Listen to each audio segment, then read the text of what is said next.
सर्दियाँ स्टार्ट हो गई हैं। सर्दियों के स्टार्ट होते ही मेरे तो पाँवों की बुरी हालत हो जाती है।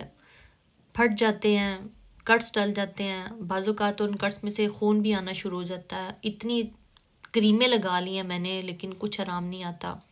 ऊपर से शादियों का सीज़न भी स्टार्ट हो चुका है, क्या करूँ अब मैं? अगर यही सिचुएशन आपके साथ भी है तो परफेक्ट ये रेमेडी आपके लिए है। ये रेमेडी सिर्फ आपने करनी है और ऐसे खूबसूरत पाँव आपके हो जाएंगे जैसे आपको ऊपर नजर आ रहे हैं।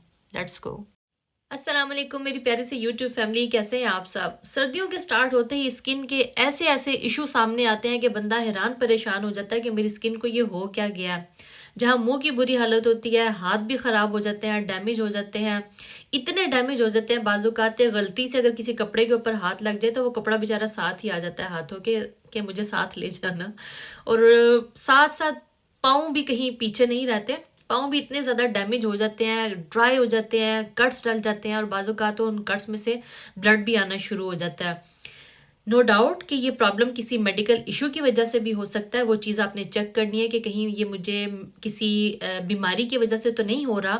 लेकिन अगर आप जानते हैं कि ये आपको मौसम की वजह से हो रहा है, सर्दियों में आपको ये प्रॉब्लम हो जाती है, तो ये रेमेडी आपने ज़रूर ट्राई करनी है। आपको इसके ऐसे खूबसूरत परफेक्ट रिजल्ट्स मिलेंगे कि आप कहेंगे कि ये पाँव क्या क्या किया है मैंने, कि बस मेरे पास लफ्ज नहीं है कि मैं आपको बताऊं कि आपके पाँव कितने खूबसूरत हो जाएंगे। बिल्कुल इतने ही खूबसूरत हो जाएंगे अगर आप इस रेमेडी को परफेक्टली प्रॉपरली ट्राई करेंगी। ट्राई नहीं मतलब डेली आपने करना। अगर इस रेमेडी को आप रोजाना रात को करके सो जाएंगी, सुबह उठेंगे, नीम गर्म पानी से अपने पाँव वॉश कर लीजिएगा और कोई भी मॉइस्चराइजर लगा लीजिएगा या वैसलीन लगा लीजिएगा, आपके पाँव तो कहेंगे कि वाह वाह, ऐसे पाँव तो मैंने कभी नहीं देखे। तो बहुत सिंपल सी रेमेडी है, तमाम उन चीज़ों के साथ हम बनाएंगे जो आपके किचन में मौजूद होती है। चले इंतज़ार किस चीज़ का, चलते हैं रेमेडी की तरफ। एक पैन ले लेना है आपने। उस पैन में आपने एक कैंडल डाल दीजिएगा। कैंडल मोमबत्ती जो तकरीबन हर घर में ही आजकल मौजूद होती है लाइट ना होने की वजह से, उसको आपने क्रश करके चाहे किसी भी चीज़ के साथ कर लें, आपने उसको तोड़ के अच्छी तरह चूरा बना के उस पैन में डाल देना है। प्लीज़ ये सेंटर वाला हिस्सा फेंक दीजिएगा। मेरे पास इस फॉर्म की कैंडल थी तो मैंने ये इस्तेमाल की है दो। फ्लेम ऑन कर दीजिएगा, लेकिन बहुत ही हल्की सी फ्लेम रखनी है ताकि जो हमारी वैक्स होगी, कैंडल होगी, वो जल ना जाए। जैसे ही वो मेल्ट होगी, फ्लेम को ऑन ही रहने देना है लेकिन बहुत हल्का सा। जैसे ही वो मेल्ट होगी उसमें आपने ऐड कर देनी है 1 टेबल स्पून एलोवेरा जेल की। इन दोनों चीज़ों को आपने 1 से 2 मिनट के लिए बहुत ही हल्के फ्लेम पर पकाना है। इतना सा पकाना है कि ये दोनों चीज़ें अच्छे से मिक्स हो जाएं, जलनी नहीं चाहिए हैं। जैसे ही 2 मिनट होंगे फ्लेम को बंद कर दीजिएगा, पैन को उतार लीजिएगा।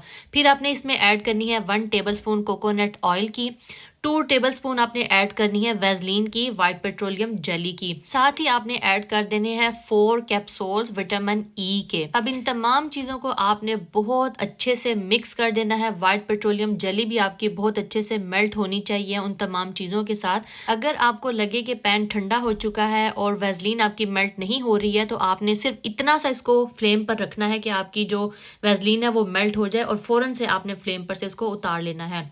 तमाम चीज़ें अच्छे से मिक्स करने के बाद हम इसको सेव कर लेंगे किसी भी जार में, किसी बॉटल में। ये महीनों ख़राब नहीं होगी, आराम से आप इसको इस्तेमाल करें, फ्रिज में भी रखने की ज़रूरत नहीं है। बहुत परफेक्ट रेमेडी है। आपके फटे हुए पाँव इतने खूबसूरत हो जाएंगे कि आप खुद यकीन नहीं करेंगी कि ये मेरे ही पाँव हैं।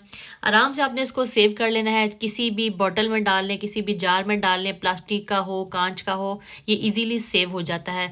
आपने मेक श्योर कि ये ठंडा होना चाहिए जब आप प्लास्टिक के बाउल में अगर डाल रही हो। अगर कांच का होगा तो कोई मसला नहीं है, चाहे आप उसमें गर्म भी डाल दीजिएगा। जो क्रीम अभी हमने बनाई है थोड़ी सी हार्ड फॉर्म में आ जाएगी ये। जैसे ही आप इसको अपने हाथ के ऊपर लेंगी, इस तरह से आपने इसको लेना है नेल की मदद से, क्योंकि इसमें हमने वैक्स डाली है तो ये थोड़ी सी हार्ड होगी। आपने नेल की मदद से इसको लेना है। आपने इसको, मैं आपको अप्लाई करके दिखाती हूँ। मैं रोज़ाना इस क्रीम को इस्तेमाल करती हूँ, विंटर्स में स्पेशली। इस क्रीम को आपने अपने पाँव, पूरे पाँव पे, एड़ियों पर भी आपने अप्लाई करना है, फिंगर्स पर आराम से अप्लाई करें और इसके रिजल्ट्स आप देखें, इतने खूबसूरत रिजल्ट आपको इसके मिलेंगे। अच्छा, अगर आप लोग इसको लगाने के बाद सॉक्स पहन लेंगे ना तो बहुत परफेक्ट होगा। ये आप चेक कर सकते हैं, मैंने अपने पाँव पर ये अप्लाई किया है और ये बिल्कुल भी चिपचिपाहट नहीं दे रही है और मेरे पाँव पे कोई प्रॉब्लम नहीं है क्योंकि मैं इस क्रीम को डेली बेसिस पर इस्तेमाल करती हूँ। बहुत अच्छे से ये जज्ब हो जाती है। इसको लगाने के बाद मैं सॉक्स ज़रूर पहनती हूँ। जब आँख खुलती है सॉक्स को मैं उतार देती हूँ, लेकिन लगाने के बाद मैं इसको ज़रूर सॉक्स पहनती हूँ ताकि ये मेरे पाँव के ऊपर अच्छे से लगी रहे और प्रॉपरली अपना काम करे।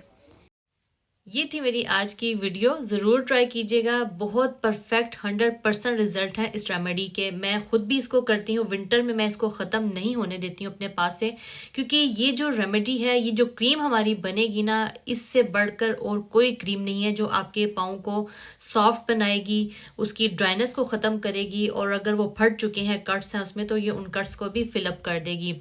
ज़रूर ट्राई करना है आपने और अपना फीडबैक आपने ज़रूर देना है। तो इसके साथ ही इजाज़त चाहूँगी, दुआओं में याद रखिएगा। फिर मिलते हैं इंशाल्लाह ताला। अल्लाह हाफिज़।